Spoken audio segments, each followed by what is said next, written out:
actually talked about becoming a recluse and leaving royal life altogether. So it took a Herculean effort on behalf of the royal family and politicians to bring him back into a state where he was prepared to face the British public and, of course, the hated media. Throughout the summer, Kate was undergoing training to help her prepare for her new role as a Duchess, and her first solo engagements tipped to be in November. Schooled in all aspects of royal life, Kate had apparently graduated early and was roped in far sooner than planned to stand in at a charity event for Charles. The Prince of Wales referred to her as my darling daughter-in-law.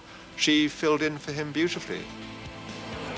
Together, William and Kate have been determined to bring meaning to the monarchy, responding to national crises and highlighting global appeals.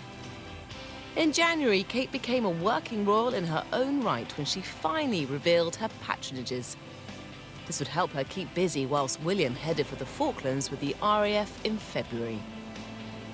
As William steps up to his military role and Kate sets to work raising the profile of her charities, we speculate on what the future holds for the golden royal couple who will one day be our king and queen, and look back at the year when they succeeded in making the monarchy relevant once more.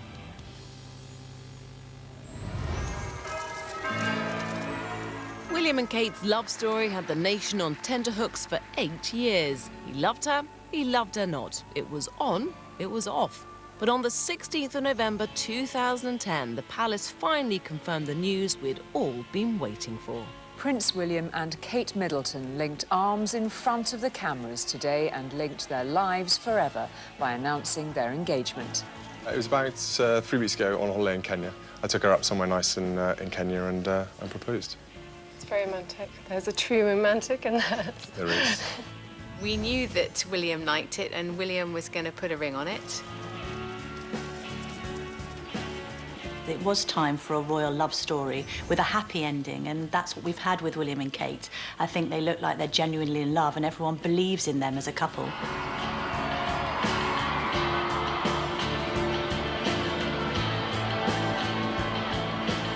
1 year ago, on the 29th of April 2011, William and Kate were married in a fairy tale wedding watched by more than 24 million people in the UK and celebrated the whole world over.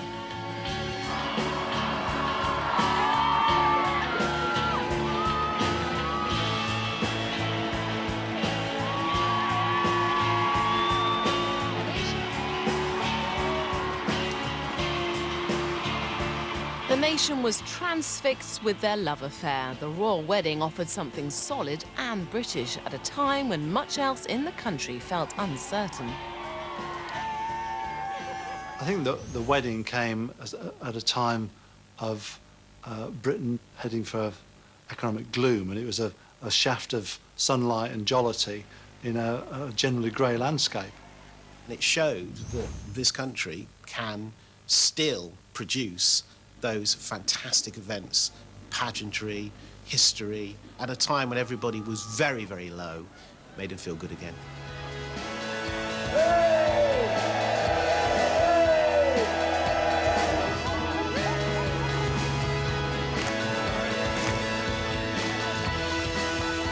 The wedding seemed to win over even the younger and more sceptical among us, causing many to rethink the value of the monarchy.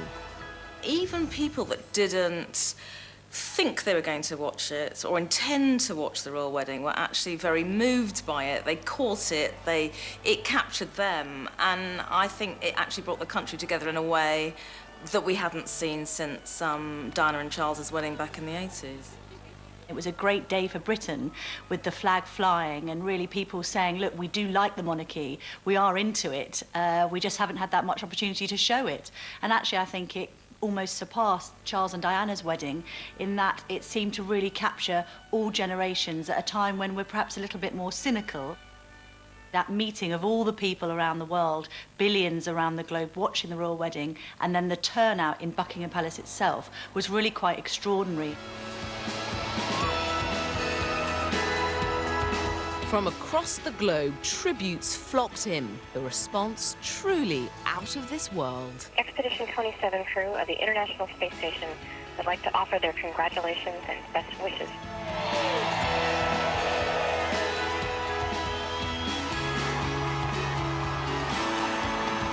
She looks absolutely amazing, and the dress was just perfect, so traditional and with the lace, and she looks amazing.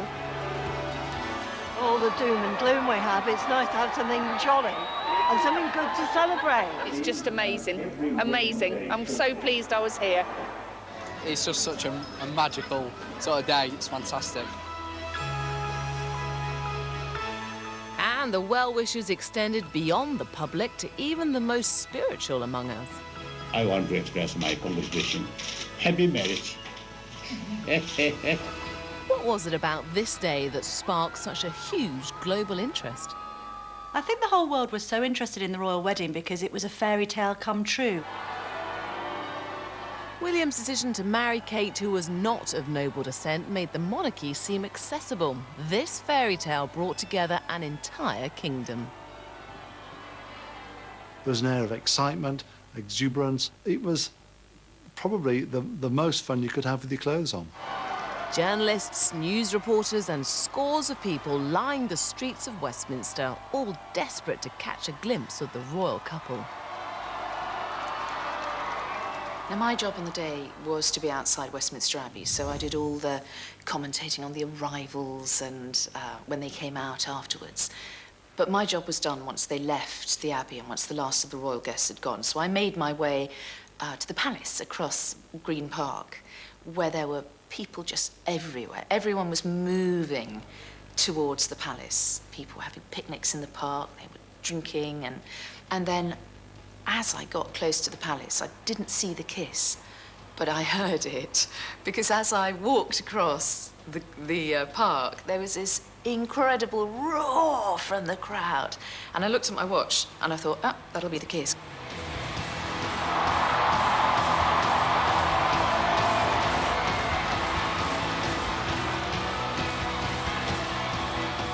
The crowds were completely ecstatic. It was amazing. Nothing else was going to happen that day in April. The royal family are the biggest celebrities in the world. It was the biggest story in the world that year. But something else did happen that day. The entire nation was swept up in the celebrations. For Kate and William, it was to be the start of a phenomenal year.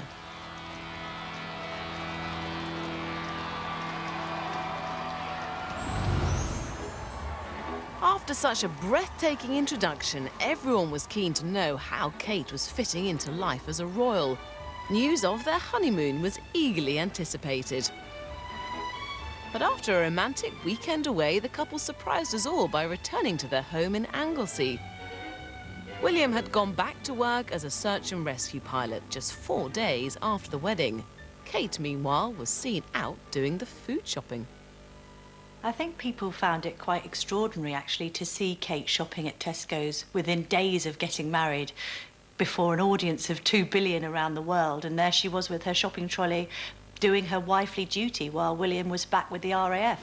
William's always been adamant about receiving the same treatment as his colleagues. Consequently, he was unable to go on honeymoon immediately after the wedding, as other members of the crew were already scheduled to be off at that time. That really hit home their normality and perhaps made people even more fond of them than they were when they married. Whilst our attentions were focused on Kate and her transition into royal life, it seems she was also influencing William. What's so fascinating about Catherine is that being a commoner, a real outsider, she had a very tough job to adapt to the royal family, but what she's done is she's got William to adapt to her ways. So he has gone out shopping, he's done some normal things, and that balancing act has been brilliant because we can not only relate to her, but we can see how she is influencing him, but in that sort of sensible, endearing way. The couple had moved into their cottage in Anglesey shortly before they were engaged. The quiet location was perfect for times when they were off duty, and it afforded them some precious privacy. Almost 2 weeks after the wedding, they finally flew away on honeymoon to the beautiful Seychelles. The couple stayed in an exclusive private villa looking out over tropical seas and secluded by coconut groves. It was a chance to escape the intense attention that was fast becoming part of their lives. I would have thought the honeymoon would have been the biggest relief ever. I think it would have been absolutely fantastic and the perfect honeymoon. All too soon it was over and time to get back to their official duties. Kate's first meeting as a royal was as big as it gets, a meeting at Buckingham Palace with our closest ally, the President of the United States and the First Lady. I think for Kate to come fresh from the Seychelles where they had their honeymoon straight into Buckingham Palace and one of the most high-profile jobs that year, i.e. the Obamas visiting the Queen, was quite a major occasion for her.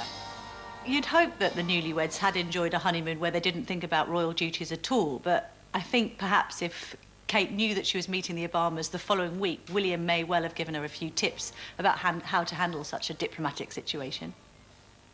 But just how much of an ordeal would that be for Kate? I don't think for Kate that having an engagement like meeting the Obamas would throw her. Don't forget, you know, she's done a girls' boarding school, followed by a mixed boarding school, Marlborough, followed by St Andrews University, and then she's joined the firm. This girl has been schooled to within an inch of her life in how to behave in difficult situations. I think perhaps the Obamas would have also been slightly nervous because here they are at Buckingham Palace for the first time, not only meeting the Queen, but also meeting the future potential King of England and his new wife. It would have been a significant historical moment. After this momentous debut came a stream of hard graft. William is, of course, second in line to the throne. Now, as a married man, his royal duties increased significantly. After they got married, of course, they had their honeymoon, but really they hit the ground running as far as royal duties were concerned. There was the Obama visit, then they had the Ark dinner, it then went to Trooping the Colour. Kate was out watching William on horseback. Even her mother and father turned out for that, so that was another family affair.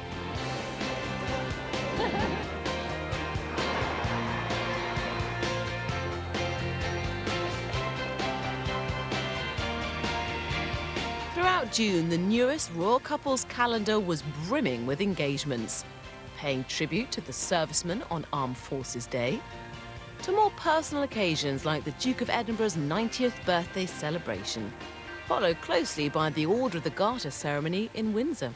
It wasn't a case of them resting on their laurels. Actually, they were straight into royal life.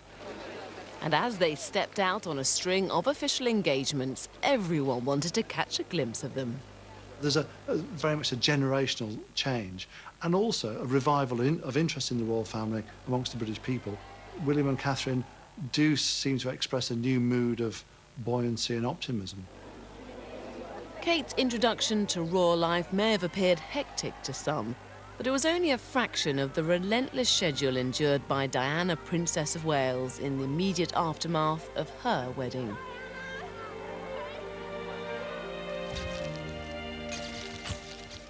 I think Kate's introduction to royal life in her first year is much, much quieter than Princess Diana's was, and that's predominantly down to Prince William wanting to avoid what happened to his mother, who felt thrown into the deep end as soon as she got married. And let's remember, was 10 years younger than Kate is now. The couple themselves has insisted on this drip-drip process so that Kate can properly get used to her royal role.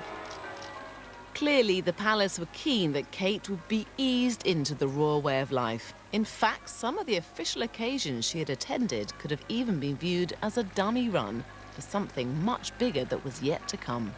The most important thing that she had to prepare for was the trip to Canada. Everything else was put on hold, you know, answering queries, people's inquiries, everything was put on hold. Things like the Trooping of the Colour and all these, they just do it every year. You just slot into it. You just turn up at 11 and you go in a coach and you come back and you stand on the balcony and wave, and that's it. The most important thing was this tour, this first tour on the senior members of the Commonwealth. Whatever the importance of the occasion, the royal couple were living up to the expectations of the nation. In Kate's case, she also had to make an impression on one very important in-law. One of the things that all new entrants to the royal family do is try and make a good impression on the Queen. She was used to being William's girlfriend, but now she was William's wife, and that does change things for her. I remember Fergie and Diana were most concerned about dropping their first curtsy to the Queen. Both William and Harry have enjoyed a close relationship with the Queen throughout their lives. When William and Harry were at Eton, they would often go to what they used to call WC, or take a trip to the WC, meaning Windsor Castle, to go for afternoon tea with the Queen. And actually, for a member of the royal family to meet the Queen is a bit like a politician to meet the Queen. What happens is that the conversations are very confidential, it's one-on-one, and it's quite businesslike in that sense. And Diana, when she was alive, always made the point of every week going to Buckingham Palace or Windsor Castle, taking the boys along to see Granny. So when Kate was put in charge of overseeing the public display of her wedding dress, she was keen for the Queen's approval. But it's fair to say she can be hard to please. It's horrid, isn't it? Without my face there. Horrible. Oh, dreadful. When you went to the exhibition of Catherine's wedding dress and Buckingham Palace, it seemed creepy because you had this halo of light surrounding the tiara and the wedding dress. It seemed very ghostly. So I'm sure that when the Queen said it's horrid, she was talking about the actual creepiness of the whole situation. But by all accounts, she isn't the easiest person to get to know. I think when you look at the Queen from a journalistic perspective, she's probably one of the most elusive women in the world, and that we know all about her as the monarch, but not much about her as a mother. And as a woman, she does seem to elude people because you often never really know what she's thinking. But William has always known his place with the Queen as her grandson, and he was keen for her and Kate to be close too. I think that William, as he says himself, treats the Queen as his grandmother first, the Queen second. So there's a degree of warmth there. Kate's long relationship with William certainly helped prove her integrity and placed her in good stead with our monarch. Like anybody who meets her who isn't related to her, she is the world's most famous woman and a fairly daunting figure with all of the experience that she has with nearly 60 years on the throne. That said, my understanding is as both women get on very well. The Queen really took to Kate from the beginning because she's such a well-brought-up young lady from a strong family who clearly loves William, and I think that's been the most important thing to the Queen as his grandmother, that he's married somebody he's going to be happy with. William and Kate were showing healthy signs for a happy future, and in June they even managed some downtime at the Royal Box at Wimbledon. This day off would have been a welcome break from the preparations they were undergoing for their biggest event since the wedding. The trip to Canada and the United States was a massive event, and they knew, and the royals knew, and the people that worked for them knew that there'd be massive interest in that, not only here but overseas as well. The pressure to impress stateside was on. William and Kate may have won over Britain, but how easy would it be to win the hearts of the Commonwealth as well? Please welcome the Duke and Duchess of Cambridge, William and Kate.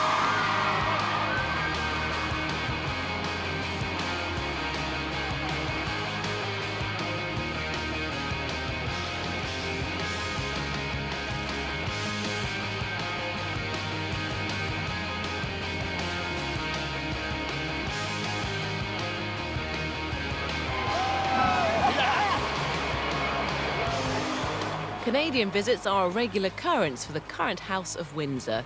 The Queen's first visit was also as a newlywed in 1951, prior to her ascension. She and Prince Philip last visited just 2 years ago in 2010, racking up a total of 22 visits and making it her most frequented country. Canadians would remember William's last visit as a bashful teenager in 1998. Now a confident young man ready to take on the duties of his position, this tour was a chance to introduce Kate to the Commonwealth and for them both to make their international debut as a married couple. After months of practice with official engagements on home soil, it was time for William and Kate to take the show on the road. They embarked on a jam-packed 11-day tour, culminating in a glamorous trip to Hollywood. With the Queen still head of state in Canada, this was an opportunity for the royal family to engage with Canadians again, and for William and Kate to make an impact on North America. Canada is one of the most significant countries in the Commonwealth, and there's always a degree of trepidation about at the start of any royal tour, and certainly royal officials were worried about how it would go, and the response even surprised them.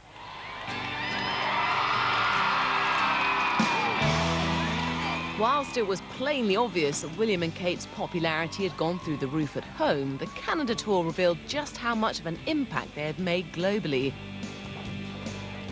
From the moment they were welcomed by the Canadian Prime Minister Stephen Harper, every moment of their tour was accounted for. Their first day was spent at a stream of meetings and ceremonies ahead of the huge celebrations that were to come the next day.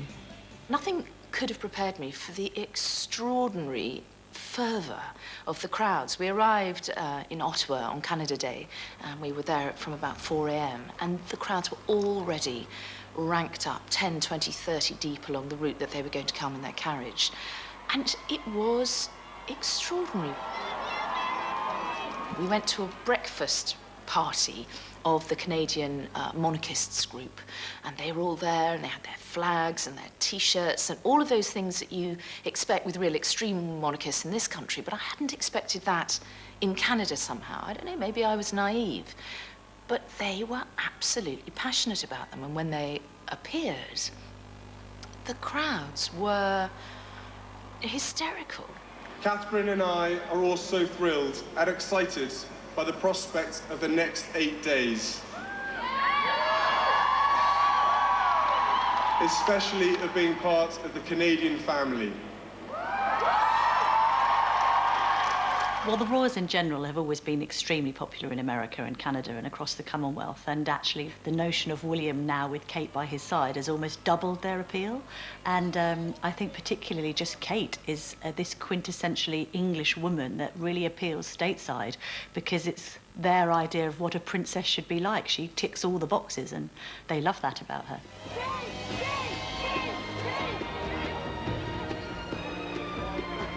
She's amazing. She's beautiful, and she's just, I don't know, just amazing. She seems educated and well-rounded and classy, and you can kind of relate to her. She's the most stylish woman in the world. They're the most popular couple in the world right now. Crowds called their names and people turned up in costume. Generations of families arrived, all wanting to see them in the flesh. As a prince, William's always been a favoured pin-up stateside, but on this visit he wanted to make a more significant impression. He wants this particular royal couple to stand for something, and he is clearly very sensitive about how to be relevant. He's a native to this and has a huge amount of sort of training and a real sense of responsibility. William, you're the man! We tried to get through to the front at one point, my cameraman and I, and we had been kept behind a rope because we were, there was a sort of display of horse riding and motorcycle display riders and so on before they arrived. And we were walked forward very carefully by the mounted police with this rope, and thousands of people were there. And they said, we'll just go slowly, and then we'll get you to the side of the route. And there was this long rope, and then someone at the far end broke ranks, and it was chaos. People were running. I mean, thank goodness there weren't any children there, because it was every man for himself. It was madness. And we arrived, and we were about 10 back from the front. And I tried to wiggle my way through to the front with my cameraman, because I had another camera waiting for me there to do a piece to camera. And the abuse I've got from people who didn't want to give up their place. And I said, look, it's just for a piece to camera, just for a British television programme. They said, no, you haven't camped out. There's no way. You've deceived us. How dare you nick my place? I've been here for hours. And, you know, there was absolute passion and I would say a degree of hysteria. And that was before they even arrived.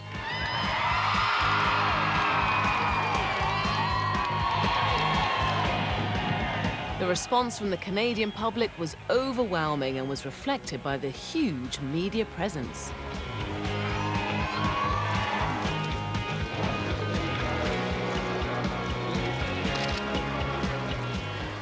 I think many people had thought that the royal family would gradually phase out and die. But actually it feels more relevant, more lively, and more hope than we've had in the royal family for many, many years.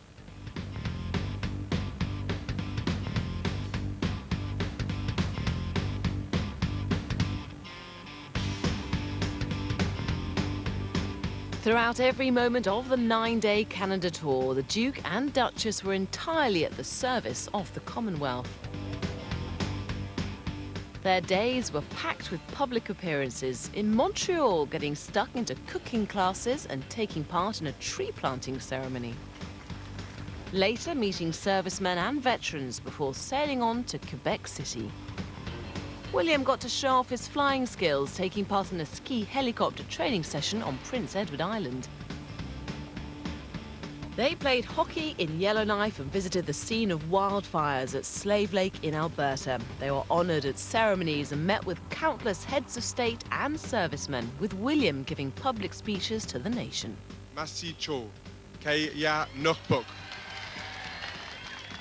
Merci à tous. Thank you very much. They shook hands with thousands of well-wishers. I don't care, I just want to shake your hand. In Ottawa alone, over half the population were believed to be present. And with a flick of their Stetsons, they blew perceptions of the Royals as prim and stuffy aside whilst at the Calgary Stampede. It's not just about responsibility to this country and the position and keeping the monarchy alive, but actually recognising that there isn't the same respect of the monarchy from the people or even countries around the globe. They were wowing the crowds, but what impression were they making on the worldwide media? When a rather cynical and jaundiced sort of media pack can actually see people on the street responding in such a positive way, and it just wasn't perhaps your usual royal fans, it was quite a cross-section of people. They know that they've got something on their hands now that is going to project brand Britain in a very modern sort of way. So that's when excitement came. It was unexpected. I've got to go. A royal tour takes months of planning, often attending over 3 events per day, meeting various VIPs and members of the public. The research into this trip was phenomenal. Williams had a lifetime to grow accustomed to tradition and protocol, but it was all new to Kate, and she had undertaken months of training to prepare her. What exactly did she need to know? Anybody that's attending or being involved in a royal occasion needs to know how to behave, who meets who, whether you start the conversation, where you sit, where you stand, who stands, who sits, who gets curtsied to. And what she's being taught is the protocol of royal life at a public occasion. Even though on every occasion there would be a crib sheet and she'd be guided on that particular occasion. By all accounts, neither William nor Kate put a foot wrong. I thought it was a tremendous success, and I'm speaking as someone who'd covered many tours of Canada with Charles and Diana and Andrew and Edward. Even the few that weren't so pleased to see them didn't faze William or his less experienced bride. In Montreal, there were quite a few protesters against, the anti-monarchist protesters. And I was waiting outside a hospital with a lot of anti-monarchists who were pretty vocal, pretty passionately anti-monarchist, and they were shouting and barracking when they got out of the car. And she didn't flinch. She gave a quick smile. They were hurried in. They didn't linger, but she was very, very cool, I would say. She seemed like a seasoned performer. She had been very well briefed. This couple were determined to define themselves as the new, more relevant generation of royals. Fittingly, the final 2 days of the tour saw them head for the bright lights of California. And then, of course, we ended up in Los Angeles, where the kings and queens of Hollywood turned out come and paid homage to them. You know, it was a tremendous, successful tour.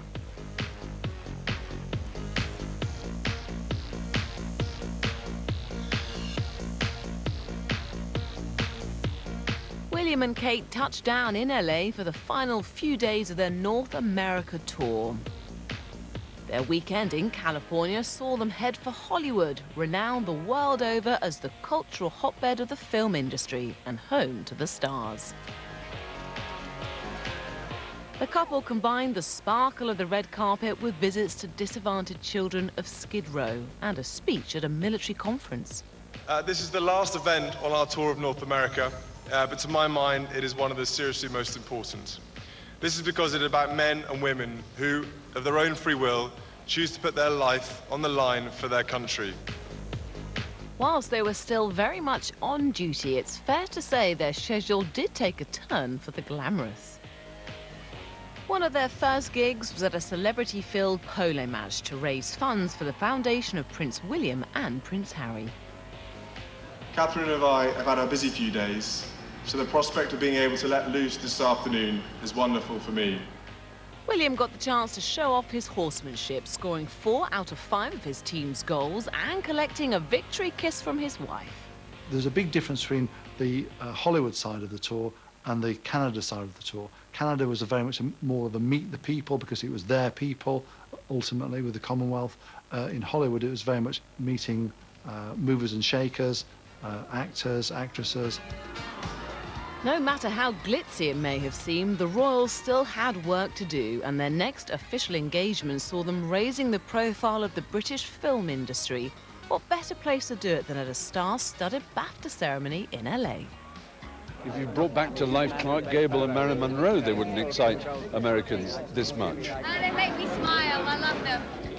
Tickets for the event were a sellout. Even in a room full of Hollywood glitterati, it was the royal star that shone the brightest. Kate succeeded in making even Nicole Kidman looking a little bit dumpy. Kate made her look... Kate was so slender and so elegant and so glamorous that she made all the stars look a little bit kind of earthly. I think in terms of pure star quality, William and Kate now are the biggest stars in the world. Hollywood wish they had a monarchy, but they outshone some of the top A-listers. And the adoration of the A-listers towards this young couple really made people stand up and think, actually, we've got a commodity here that's better than a $40 million per movie star.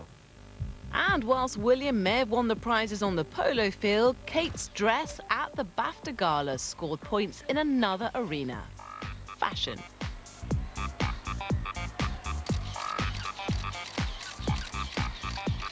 It was a McQueen pleated chiffon goddess dress, and she really did look like a goddess and outshone all the Hollywood actresses that were there that evening.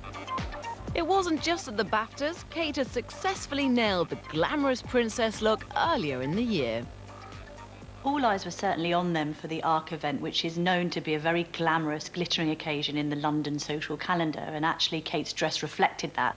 When I saw her in the flesh in this Jenny Packham gold floor-length gown, I mean, she did look like the definition of a Hollywood goddess. I mean, you know, you could imagine her holding the torch for Universal or something like that.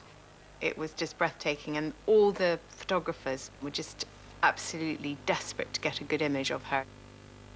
Kate's fashion sense may have had the tongues wagging long before, but it wasn't until her wedding day that she caught the eye of the most discerning fashionistas. The royal wedding was the first time that Kate really came to my attention as a future fashion icon. I thought the choice of Sarah Burton for McQueen to design her wedding dress was an inspired one and a very brave one. It really cemented her place in fashion history. From there on, she had a lot to live up to. The big question, of course, could she pull it off?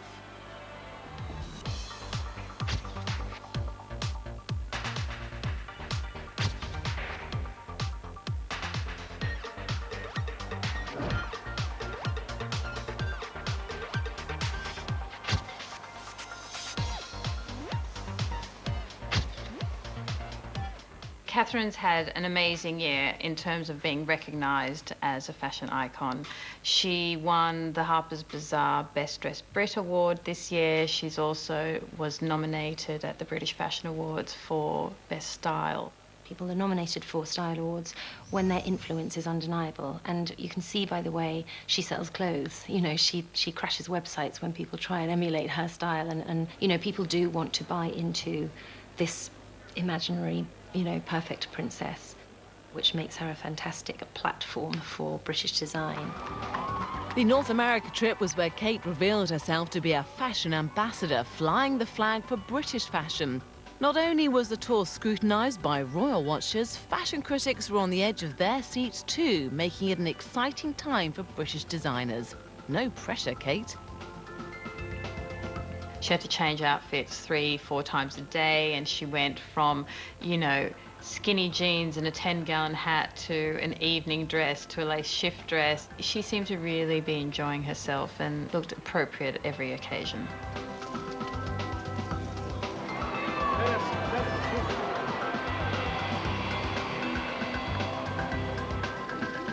Could Kate also win the favour of the Canadian fashion contingent?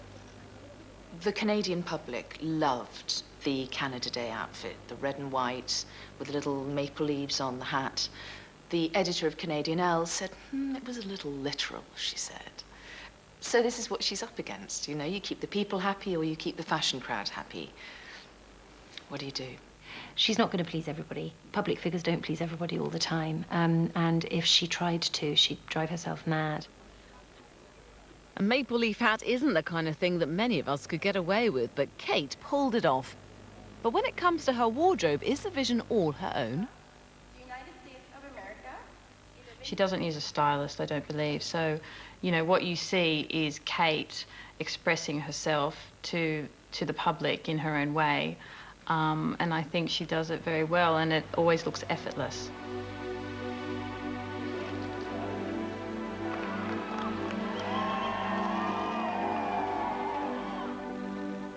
I've heard it said that she didn't ever want to be a fashion icon, and I think I believe that. But I think she is aware of the influence she has and aware of her role, and therefore she's setting a good example, which is different to being an icon. Icon or not, Kate is a British ambassador, and as representative of the nation, her outward image is always going to be important. As a working royal, there's a balance to strike between duty and style, but Kate seems to get it right every time. I definitely think Kate is very conscious of making sure she doesn't become too fashionable, she doesn't become the spotlight. She's very sure not to take the spotlight off of an event she's attending or a cause that she's promoting, which I think is very special, and it says a lot about Catherine as a person. I think she dresses for her duty, but she has fun with it. She enjoys experimenting with new designers. You know, perhaps she hadn't heard of people like Erdem and Alice Temperley perhaps before she started taking on this very public role. But the thing about it is that she doesn't lead with her fashion choices. She leads with her responsibility. That's the impression that I get. So Kate's wardrobe is largely a working one, governed by occasion. She may appear oblivious to the fashion splash she makes, but could it be that she's actually making very considered choices? Kate proved herself to be kind of a fashion ambassador, not necessarily a style leader, but someone who, you know, was very diplomatic. She wore a maple leaf hat. She wore a Catherine Walker dress, Diana's favourite dress designer, on the anniversary of Diana's birthday. When she visited the Northwest Territories, she picked a designer, a northern designer from Denmark. So the littlest things like that really shows that she's doing her research. And whether you love them all or not, Kate seemed to have packed something for everyone.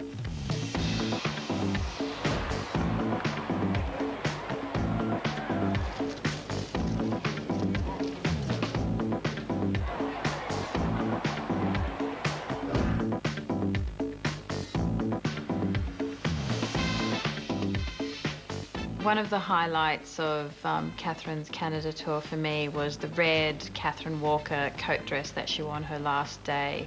I love seeing her in red. She looks very regal, she looks elegant, and I love the sort of nipped-in waist and the 50s style skirt. She was wearing a purple dress and she had her hair in a sort of chignon, and it looked very elegant. And I thought that she nailed it then.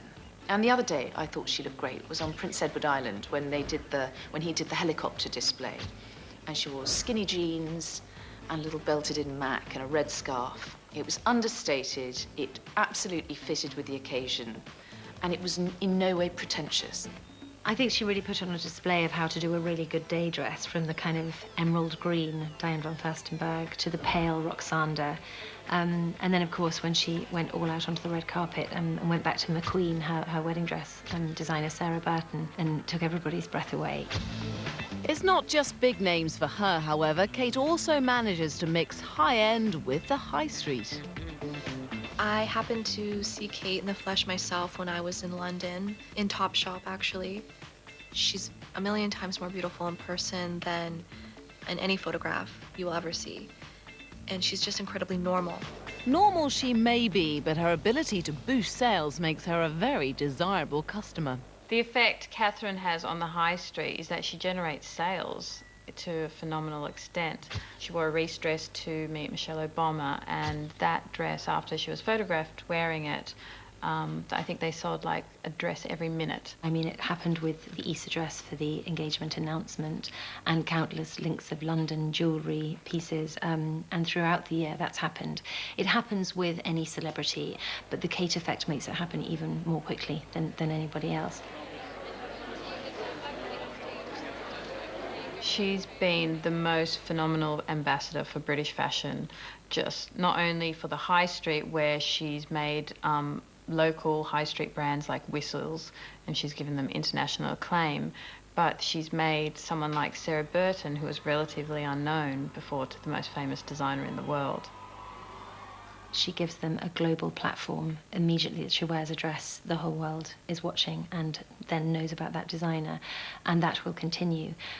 She's in a unique position where there is a very positive aura about her, and if she can use that to support the British fashion industry, it's fantastic news for that industry.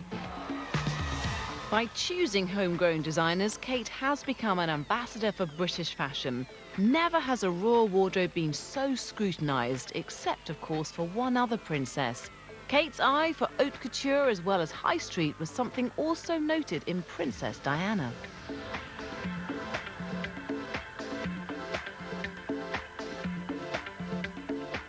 The only person, in terms of fashion coverage, I suppose, that you can definitely compare her to is, of course, her mother-in-law. And whether she chooses to emulate her or not, presumably she's, keen to be inspired by her.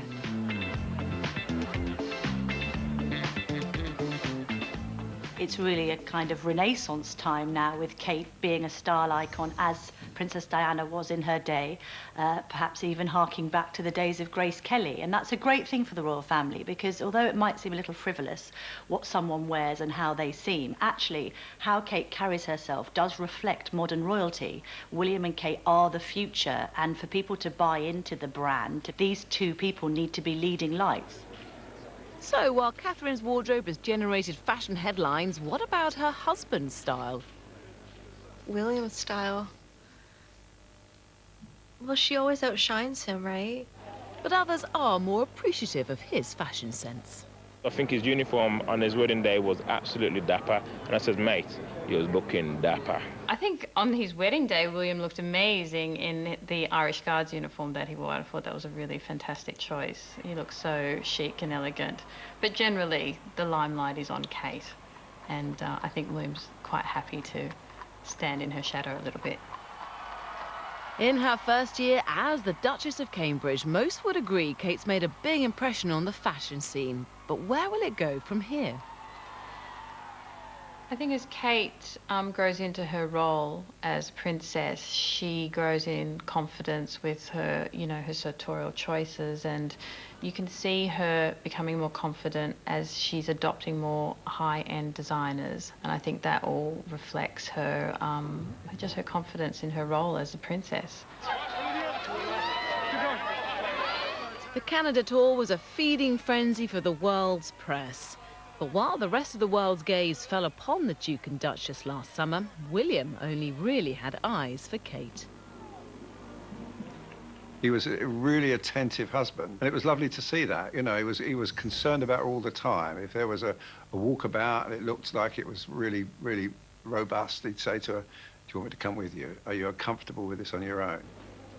Over the past year, it's been clear that William's been mindful of the pressures placed on Kate at public events. The burden of press intrusion that comes with being his wife is something that's always concerned him. Happy birthday, Kate.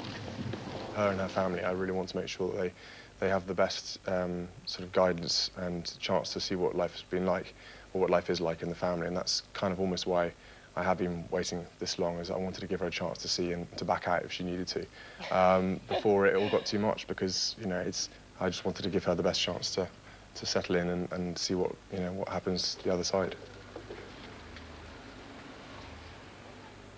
From Kate's first official interview last November, he's been ready to jump in and help her out with probing questions or when her nerves get the better of her.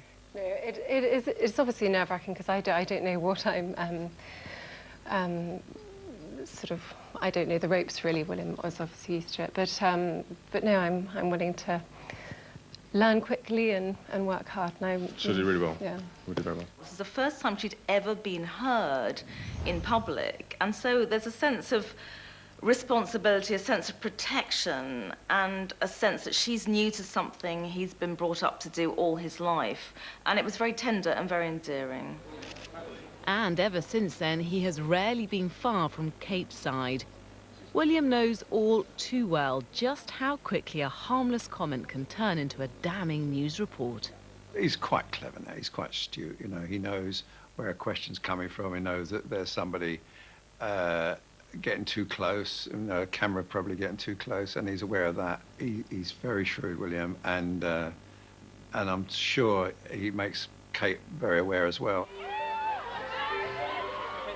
William has been exposed to press intrusion all of his life.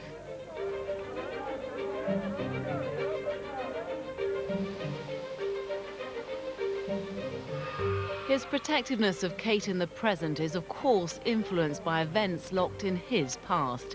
To understand his guardedness, we need to go back to where it started.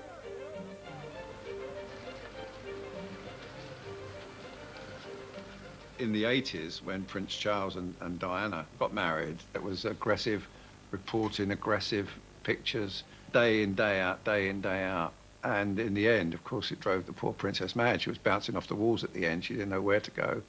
But people sort of sticking cameras in their face. And, you know, it's well reported that at one stage she ran into a doorway, sobbing and crying because she didn't know which way to turn. Remember that it was William, really, whose shoulder Diana used to cry on when she was miserable at Kensington Palace. William's memories of this time in his childhood will never be forgotten.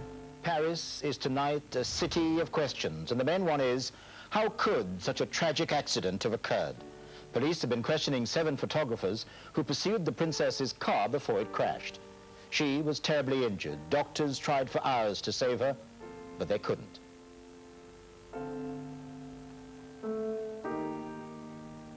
In 1997, his mother, Diana, Princess of Wales, was killed in a tragic car accident in Paris. At the time of the collision, she was being pursued by a number of photographers.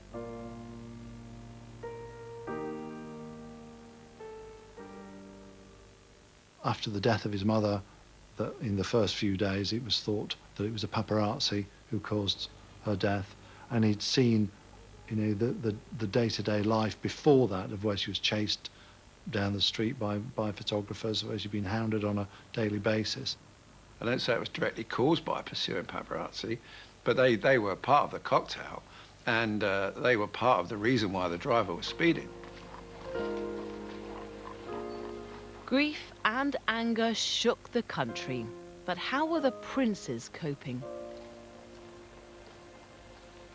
During the turbulent week leading up to Diana's funeral, William actually talked about becoming a recluse and leaving royal life altogether. So it took a Herculean effort on behalf of the royal family and politicians to bring him back into a state where he was prepared to face the British public and, of course, the hated media. And Prince Philip, his grandfather, was instrumental in convincing both William and Harry to walk behind Diana's funeral cortege. They both argued vociferously, especially William, that they weren't going to be part of some media stunt. And he said, if I walk, will you walk? And at that kind of 11th hour, William and Harry agreed to do so. As the nation mourned the loss of a princess, they also heaped protectiveness onto the princes. Surely it was time now that they were also afforded some privacy. The media themselves just shrank back because they knew that the public would be outraged.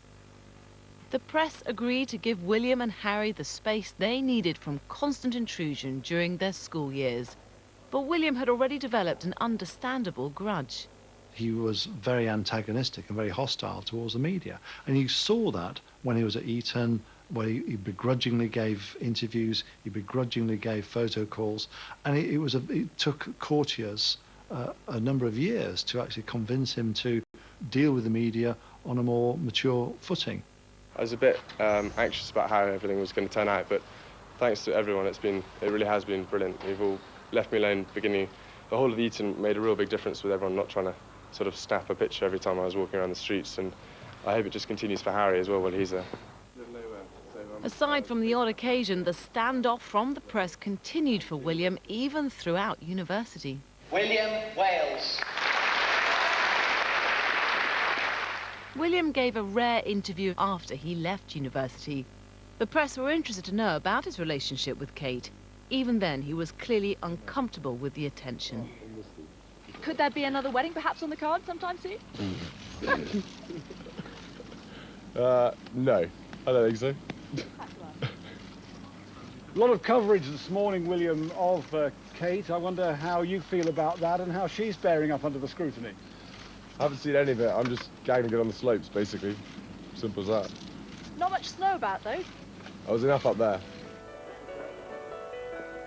Eventually, though, he would have to adjust to the interest that comes with being an active member of the royal family. Now, a married man, William's royal role has been cranked up, placing him well and truly into the spotlight. Having enjoyed a relatively private experience whilst at university, how was he coping with the transition? I think William is absolutely paranoid, actually, that Kate does not fall into the same trap as his mother. He may have serious concerns about the pressure such sudden interest would place on Kate, who of course hasn't had the lifetime of experience he's had. But how do those on the sidelines rate her performance so far? Certainly, Catherine had almost taken to the role as if to the manner born, even though she was a commoner. You could see that there was an almost audible intake of breath as people were saying, well, she's doing this okay, she's not had a conniption, she's kept her cool, and she seems to be taking it all in her stride. She prepares very well for it. She's very well briefed, and I think she's embracing it, and I think she's enjoying it. In fact, far from shying away from her role, Kate seems to have taken ownership of it. You never get the impression that she is nervous. But what's interesting is he is very, very close to her at all times. And I spoke to people who had observed Charles and Diana in the old days and William in his bachelor days. And they said what's interesting is that William is completely tuned into her all the time. And at every stage, you could almost see him saying, are you okay with this? Are you happy with this? And I very much get the impression that she did it the way that she felt comfortable doing it. It seems that William may have been surprised at just how resilient his bride actually was. He seemed, to me, to be proud and to take a great deal of pleasure in everyone's pleasure in her, which was you know, it was very touching. Their body language screams love for each other. They're really in harmony. What they do mirrors each other. They're constantly just gently touching each other and always looking to the other one for reassurance, for comfort, for support. They're very, very in harmony.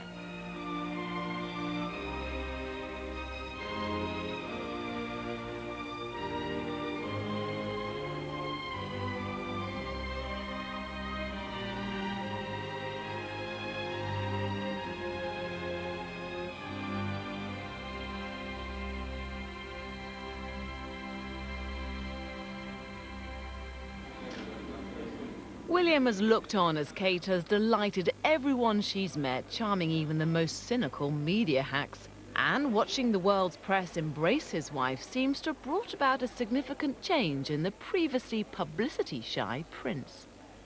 I think William has come to accept that if he's going to be king, if he's going to be a prince, he's got to engage with the media. And he's emerged as something of a consummate media performer.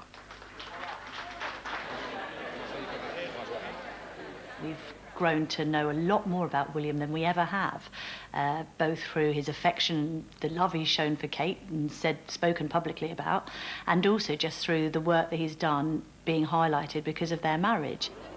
William has shown himself to be the protector in their relationship, always attentive towards how Kate may be feeling. What does she bring to him in return? There were moments when Kate gave William the nod after a speech and a good, well done, pat on the back, and equally times where he was guiding her through engagements. And it was lovely, actually, to see William for once with somebody by his side, sharing royal life rather than just going solo. Apart from anything else, I think you don't get lonely. It must be lonely otherwise. That sort of solitary existence as the one person who everyone's looking at must be easier when there are two of you. Perhaps being a royal isn't always as glamorous as it seems. They clearly share a good sense of humour, and I'm sure they have quite interesting banter at the end of every day where they've had to stand, you know, like effigies in a receiving line or eat another plate of rubber chicken. I think the job of a royal is ineffably boring, and I wouldn't want to be, or my daughter to be, poor Kate Middleton for a million years, because, you know, she's got to have a life of service. So at the end of the day, you've got to have someone who you can turn to and say, that was a nightmare, or wasn't it amazing when? Kate's life has undergone a huge transformation since marrying her prince. But is it possible that her presence is shaping William's path as well? I think William and Kate really complement each other well. They're quite alike in many ways in that they're quite calm and considered, quietly confident people, but actually Kate has quite a calming influence on William, who might have a little bit more of a temper than she does. Also, I think the notion that she is from an ordinary family, a normal girl, a commoner as she's described, rather than being born into royal life, does help keep it real a bit for William, who's never known anything other than being in the monarchy. In fact, it's Kate's ability to relate to people and put them at ease that's so often remarked upon. How has she succeeded in making everyone adore her? You would have very impressive selection of medals. Catherine's very intuitive with people. It comes to her naturally. So when we see her with the child, talking to the child, she's down on her knees looking at the child at eye level to make him feel reassured and not anxious.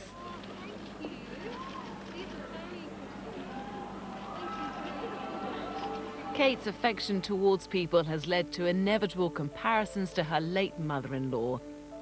Does Kate fill the void Diana left in William's life? I would love to have met her, and she's obviously she's an inspirational woman to look up to. We've watched William flourish under Catherine's tutelage. He's learnt humour, he's learnt to relax. He's turning into the kind of man his mother would have been enormously proud of, and a lot of that is down to Catherine.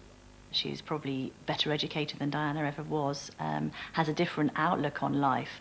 But of course, William will find love and tenderness there that he may have missed throughout his teenage years because his mother wasn't around. No one's going to try and, no one's trying to fill my mother's shoes, and what she did is fantastic. It's about making your own future and your own destiny, and Kate will do a very good job of that. You do that. I can't do it. I do the talking bit. She's going to do the fun bit. Kate's influence has certainly drawn out the playful side of the prince that the rest of us, at least, have only recently come to know. You know, he's not the first guest you'd think of for a fun dinner party. Harry, you want along because he'll be the one playing the practical jokes. Oh my God, sense point logo on my forehead. I feel like mad. But from what we've seen over this last year, perhaps Harry isn't the only jester of the castle. I think a lot is known about Prince Harry being the joker of the family, but actually William does have a sense of humour. He just keeps it closer under guard and perhaps doesn't wear his heart on his sleeve as much. It's no surprise then that Kate's humour played a big part in the attraction for William. We met at university at St Andrews, and we were friends for over a year first. And it just sort of blossomed from then on. We just spent more time with each other and had a good giggle, had lots of fun, and realised we shared the same interests and just, you know, had a really good time. She's got a really naughty sense of humour, which kind of helps me because I've got a very dirty sense of humour. So it was good fun. We had a really good laugh, and then things happened. She finds him funny, they have some good banter between them, and also she doesn't mind poking fun at him either, which is always a good thing, I think, in a relationship. It's just really easy with being with each other, and it's really fun, and I'm obviously extremely funny, and she loves that.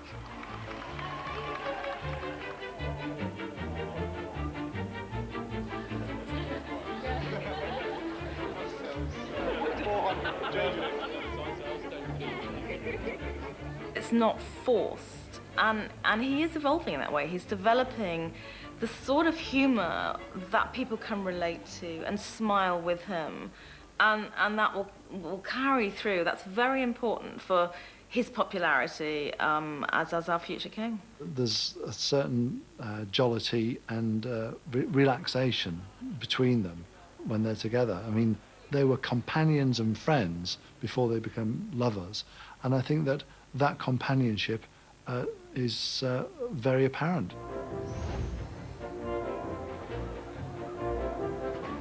As well as sharing a sense of humour, their love of sport is something else they have in common.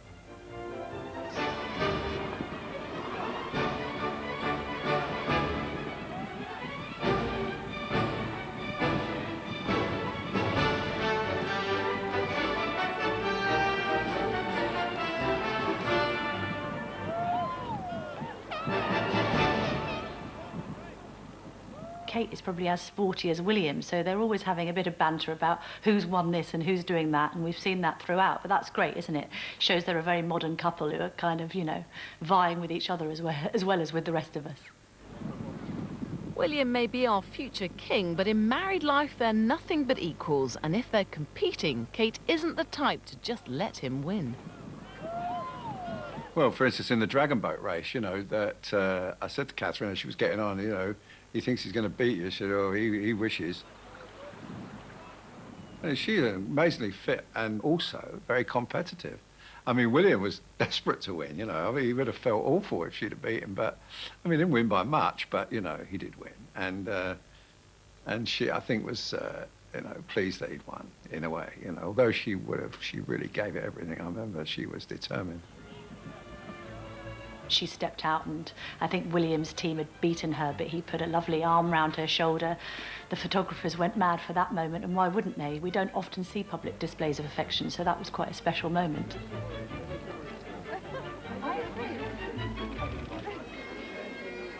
Kate and William have become the most talked about couple in the world, but whilst they're accustomed to being in the limelight, they don't mind taking a step back either.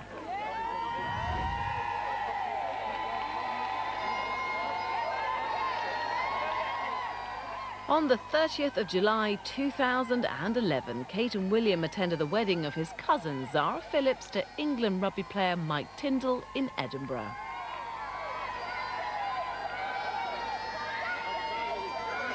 The nuptials couldn't have been more different to the pomp and ceremony of their special day a few months earlier, and the pair made every effort not to steal the spotlight from the bride and groom.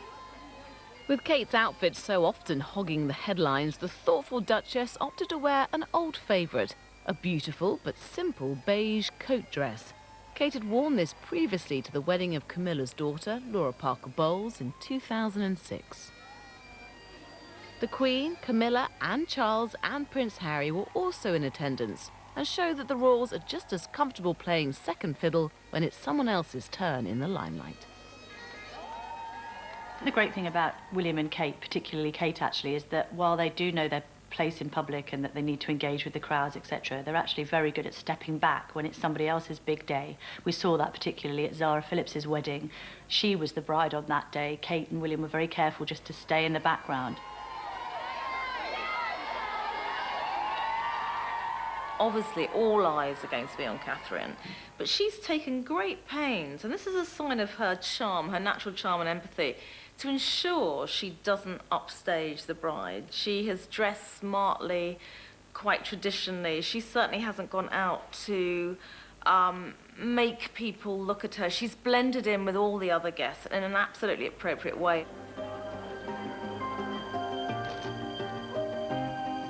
This modern couple are actually quite media savvy and seem to have learned to manage their exposure and use it to help out the causes close to their hearts. This place is inspirational. I mean that in the truest sense of the word. It really inspires me. Going beyond simply what's required of them, they've responded to national and international crises in their own personal way.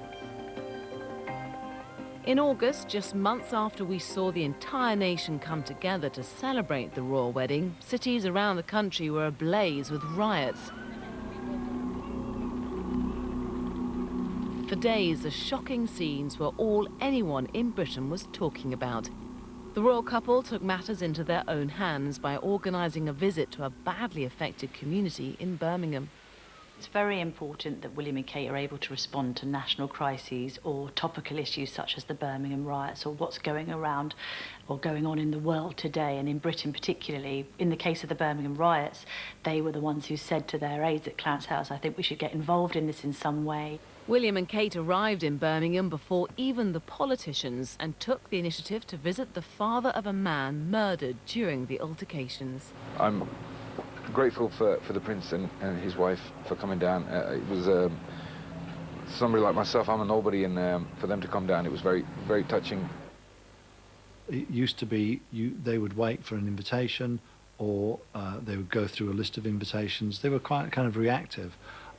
Now it seems they're a little bit more proactive. This is about the survival of the monarchy becoming relevant in a world that does not see the monarchy in the same light that it did in 1900. Again, in October, William and Kate joined forces with the Danish royals to lend their exposure to a worldwide UNICEF appeal.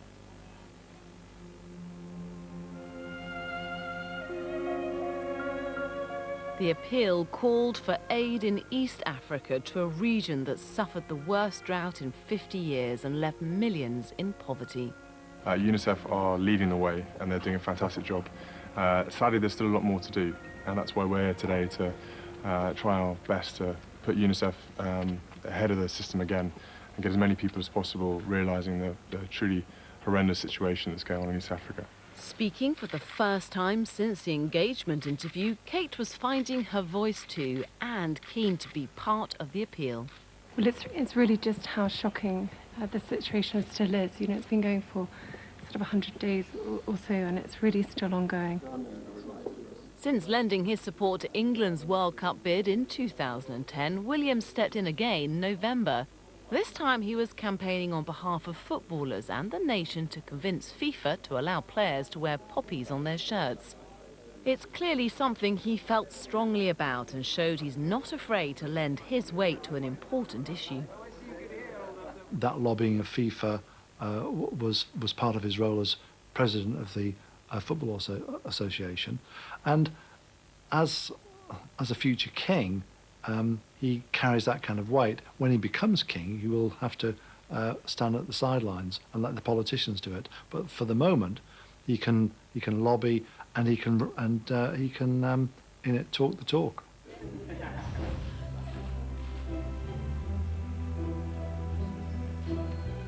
As well as reacting to national and global events, working royals have always been keen to undertake work in the charity sector. William's ability to give exposure to a good cause has been long sought after by organisations around the world. But would Kate, a commoner and a newcomer to the royal family, be as in demand? We understand that Kate was approached by more than 200 organisations in choosing patronages, and actually the ones she's chosen, she did research herself, made private visits to them as well as reading all their material, and she concluded that the Art Room, each the East Anglia Children's Hospices, the National Portrait Gallery and Action on Addiction would be her key patronages for the first year of her royal life, and then volunteering with the Scouts as an added extra in Wales.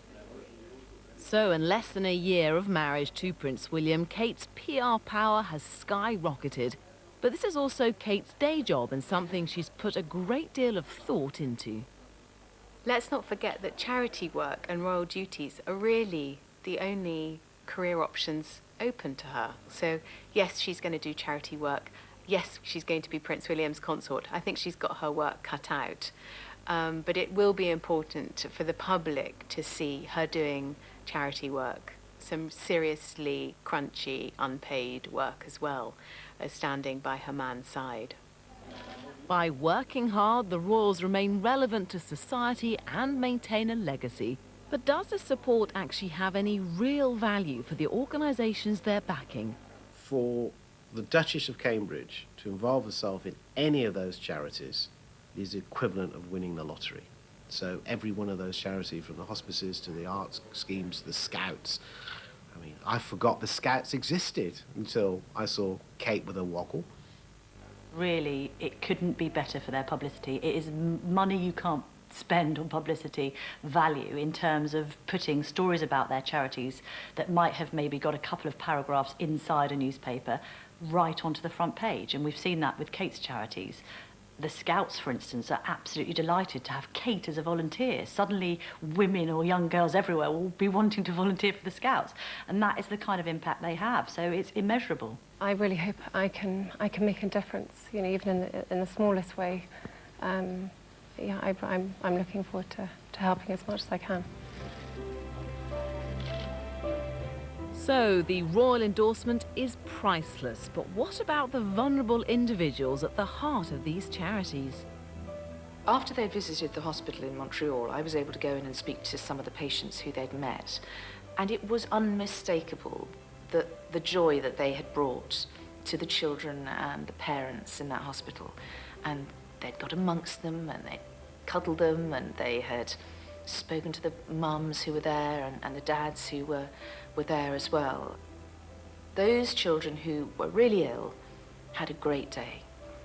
And I think they had a better day as a result of Kate and William having visited them than perhaps they might have had otherwise. And you know, you can't put a price on that. From visiting hospitals to meeting presidents, Kate has shown an impressive ability to adapt to any occasion. But Kate's not just anybody, she's the future Queen Consort, which means her role is to support William when he becomes king. And according to this tradition, it's customary for Kate to behave in certain ways in public.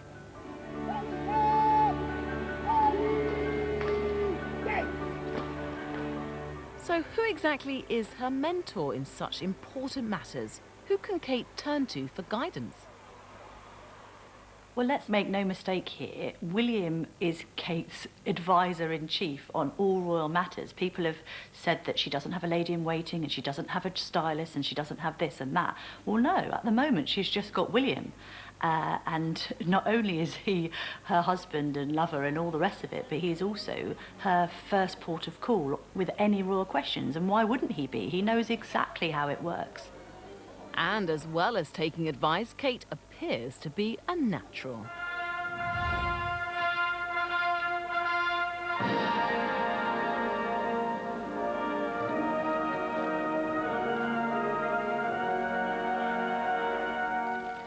With the palace insistent that Kate be allowed time to ease into her role, Remembrance Sunday was tipped to be her first solo engagement.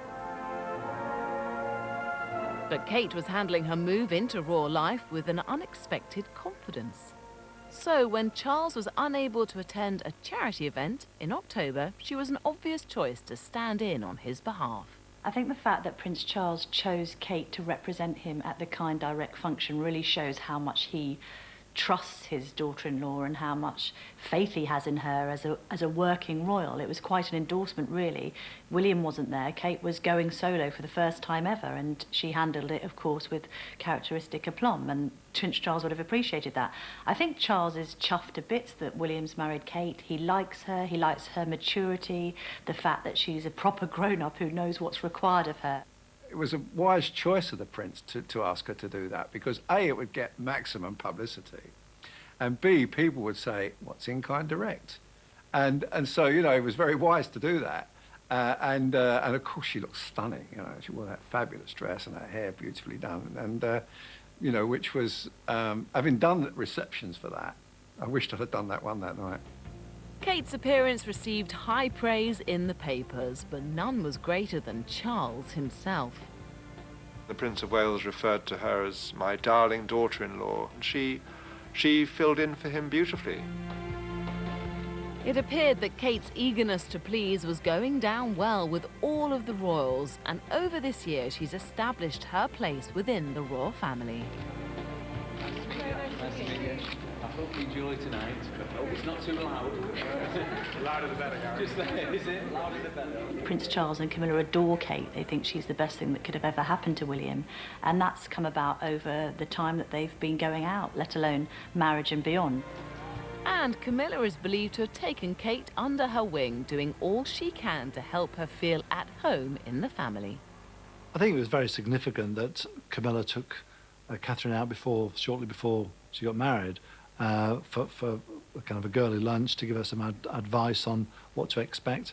Even gave her, from what I gather, a wedding present of a day at a spa or spa treatment. And so, obviously, Catherine would pick up all the little pointers about how to behave and what to do. If you can't get on with Camilla, there's something wrong with you, because she is the nicest person ever. She's a fun person, she's got a great sense of humour, she's very honest, very transparent, and of course, you know, she loves William to death, and Harry.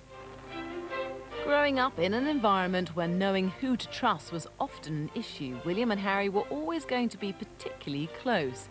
It was important for William that Kate got on well with his younger brother.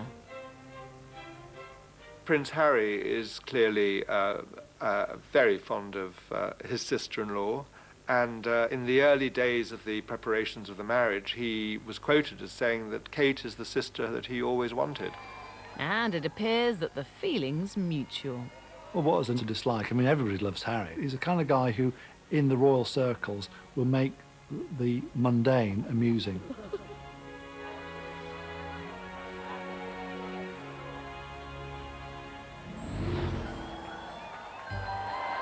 Last Christmas was Kate's first at Sandringham, but would have been made infinitely more relaxed thanks to the close relationship she's formed with the family.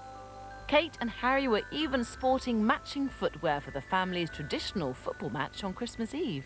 Christmas at Sandringham, which has been a royal tradition really since the early 90s, is a very set out schedule. They take the mickey a little bit and give each other very silly, tacky presents. Then the next day, of course, you've got the public appearance at church where all the eyes are on the royal family and particularly what the ladies are wearing. Kate, of course, included in that for the first time, being on show. And it wasn't a surprise, actually, to see far more crowds out for what was her first ever Sandringham Christmas. Normally you get a Christmas Day, you probably get 2,000 people turn up to watch the royals go to church. This year, the crowd was doubled. The police didn't know where to put the people. It was that big. She took the flowers from them. She chatted to the children. And in fact, William had to say, come on, Kate, we've got to get back, because the rest of the royal party was almost back in the house, and she was still, you know, people still wanted to keep her. Okay, this side. A Sandringham Christmas is a pretty tough act to follow, but with Kate's 30th birthday on the 9th of January, William would have to think quickly to pull something special out of the bag. He managed to come up with something quite extraordinary the night before her birthday. Well, there's got to be some perks to being a princess, and being a princess means that you can go with the Spielbergs to watch the premiere of Warhorse and have Mrs. Spielberg pass the tissues when it gets to the soppy bits. So that's how Catherine enjoyed her birthday, and of course they had a private celebration as well. Of course, again on the red carpets, we saw stars falling over themselves to meet Kate and William. Steven Spielberg, the director of the film, talking in greatly animated terms about Kate and how wonderful she was, that she shed a tear throughout the film, and other colour like that. It's a great honour that they've given of their time and also given of their charity. The whole purpose of that night was to raise money for the foundation of Prince William and Prince Harry, and donors were falling over themselves to pay thousands of pounds for a ticket to the reception afterwards, just to be able to rub shoulders with the couple. The foundation provides support to people in the armed forces and also sharing the red carpet with film stars, with 600 serving and ex-military personnel. Once again, the couple had displayed the all-encompassing hospitality they were fast becoming known for. It's wonderful that it was their idea to bring the veterans here so they could share in this evening. But was it all work and no play for her birthday, or did William celebrate Kate's birthday in private too? Well, our understanding is what they did do privately for her birthday was have an occasion for close friends and family that was a very low-key affair. None of the karaoke or 80s-themed party that was rumoured in the press, and actually just a very low-key dinner. William's birthday present to Kate, however, was a little more thoughtful. He bought her a black Cocker Spaniel puppy. In February, William left for the Falklands in a routine deployment with the RAF. While he would be flying helicopters, Kate would be flying solo at public engagements, wooing the crowds and raising the profile of her charities. Although she had months to prepare for William's absence, she was naturally upset at being separated from him so soon. However, as the wife of a serviceman, Kate would understand that military duties sometimes come before marital ones, but William's role is clearly very important to him too. Prince William is a search and rescue pilot. It's not just important for everyone to see him doing his job and for his wife to see him doing his job and to be proud of him, but it's much more important for Prince William, who is, don't forget, inherited his title and his future destiny. It's so much more important for him to feel he's doing a worthwhile job. Even though politicians would say it was just a routine deployment, it came 30 years of the anniversary of the Falklands conflict, where, let's not forget, the Queen's son, Prince Andrew, was a helicopter pilot. He was a decoy for Exocet missiles, quite a very dangerous job. And William going out there was really making a point to the Argentines that the Falklands will remain British, and there is actually no negotiation. William is vehemently proud of the armed forces and has been insistent that he should be allowed to serve on the front line. Prince Harry's recently served in Afghanistan, and unfortunately William can't do that because William is too important. You know, William is the heir to the heir. And for that role, he can't go. He wants to go. I know he wants to go. I know he's desperate to go and get involved. And I've heard he's even banged his fist on the table saying, I'm definitely going to do it. William would be an obvious target for enemies in a war zone, placing other servicemen as well as himself at risk. It would be horrendous if anything happened to him. The damage to the country, to the fabric of the country, to the morale of the country would be so damaging. It just couldn't happen. Britain's a military nation. We've been at war for, what, nearly 10 years now in Afghanistan and Iraq. And for William and Harry to be part of the military, to represent Britain, to represent the forces, to support military charities, has been very significant.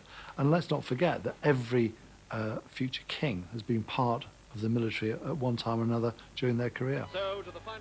All of the royals have had an active role in the military. Before she was queen, Elizabeth was once a military wife when Prince Philip served during the early years of their marriage. There is, of course, a significant generational difference between her marriage and that of William and Kate's. So what advice could she have to offer on a far more modern relationship? And the Queen's had a very long and seemingly incredibly happy marriage to Philip. She married for love, and I think she would have wanted to instill that in William. Kate and William's first year has seen them establish building blocks for a long and happy future. Whilst they clearly have been keen to learn from the mistakes made in other royal marriages, it appears that they're also keen to be guided by the successful unions too. For that, William need to look no further than his grandparents, the Queen and Prince Philip. You have to remember the Queen values marriage very, very highly. Her own marriage to Prince Philip has stood the test of time and has been absolutely crucial to the successful way in which she's reigned. He is someone who doesn't take easily to compliments, but he has quite simply been my strength and stay all these years. And I and his whole family, and this and many other countries, owe him a debt greater than he would ever claim, or we shall ever know. I suspect that if you had to sort of take a role model, if William and Kate had to take a role model how to do it and how to do it for the future, should look no further than his grandmother. Royal Highnesses.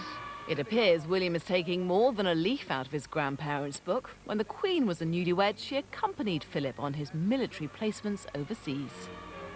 There's great parallels between the marriage of Prince Philip and Princess Elizabeth and William and Catherine. Philip and Elizabeth went off to Malta, which they saw as the happiest time of their marriage, or certainly their early marriage, because they were away from the public spotlight, away from public engagements, and they were allowed to live together as man and wife. And it gives me huge pleasure to be introducing to this relationship, here and now, someone who is not only about to join the family, but is also about to become an Angelsonian. In the mould of his grandparents' marriage, William and Kate have taken the opportunity to live a relatively normal life in Anglesey to allow their marriage to flourish. It's quite amazing for them to have gone from the royal wedding to a farmhouse on one of the remotest coasts of Wales, really out of the public gaze completely. That couldn't suit them better because actually, like the Queen and Philip, that gives them some time just to be a couple, not a royal couple, just newlyweds. He's only got this short time.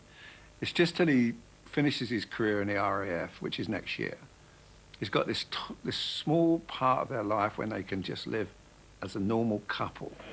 So, whilst William has engaged with the public once more, he's made it clear from the outset that he intends to keep his public royal duties separate from his private life.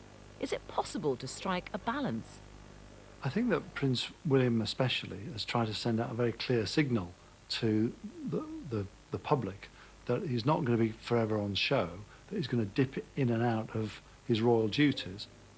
We can't let this lovely girl who's married into our royal family and taking on a terribly difficult job, always in the public eye, always. I mean, the way she's written about the length of her hair, the colour of her makeup and the dresses, and still coming out of it smiling and wanting to do the next engagement. You've got to give them their private time. Unless we do that, then we could end up with the same tragedies we had with the other princess.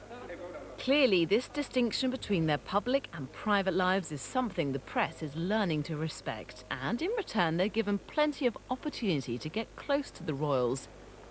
The Queen has recently hosted a reception for the media at the palace, something that doesn't happen often. The trade-off is, of course, you know, that they give you great access when they're on duty, but when they're off duty, he wants to be off duty. He wants that private.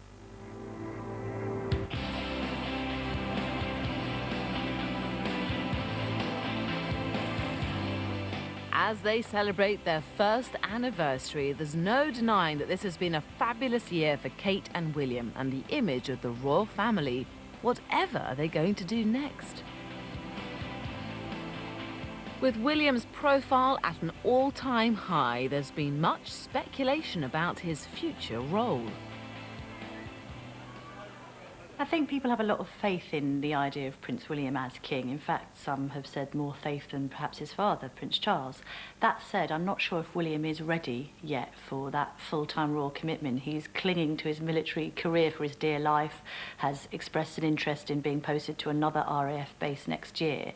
And I don't think he's ready to stop all of his own ambitions in the military. And I don't think that just because he's got married, it signalled suddenly a change in him. Yes, we have confidence in him, but I think he's still got some way to go before he commits himself fully to royal life.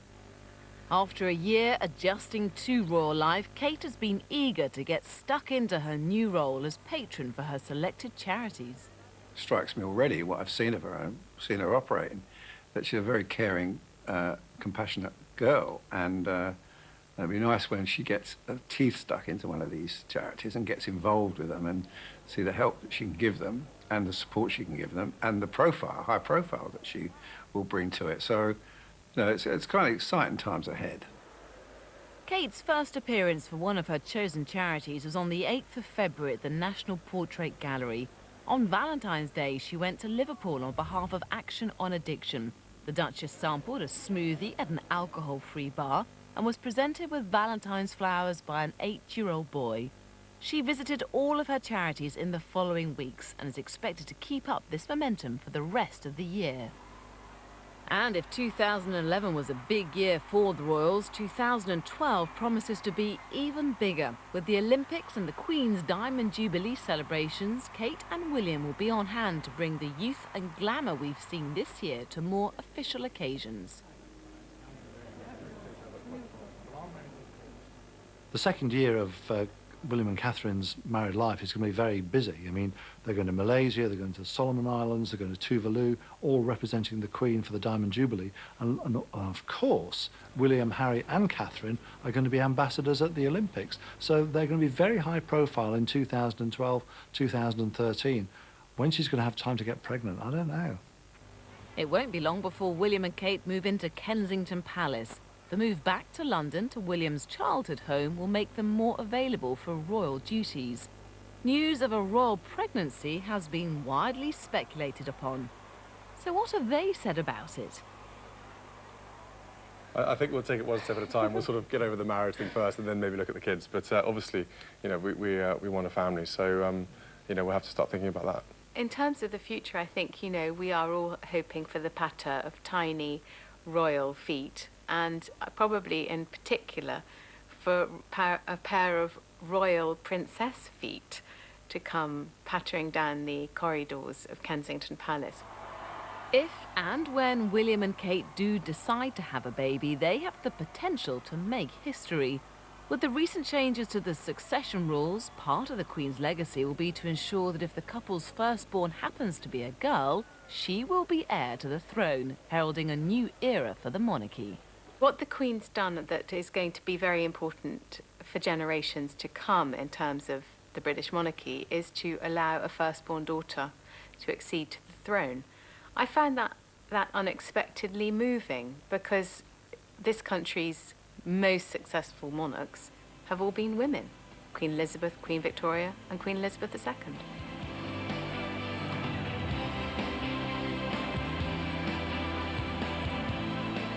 It's been a remarkable year for our royal newlyweds, William and Kate, as they've adapted to married life in the spotlight. From their fairy tale wedding in spring to the royal tour of North America in the summer, embracing duties at home in the autumn and family life at Christmas, then following their solo pursuits in the new year. They've breathed a new lease of life into the monarchy, making it relevant and bringing hope for the future. And in return, the public all over the world have taken the couple into their hearts. We need to believe in love. We need to have something which makes us proud of the United Kingdom. They look like they're in love, they look happy together, and that makes people smile.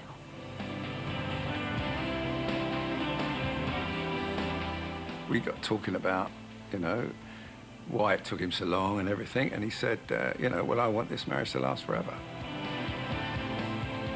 We're hugely excited, and it's, you know, we're looking forward to spending the rest of the times, you know, the rest of our lives together, and seeing what the future holds. Happy anniversary, William and Kate.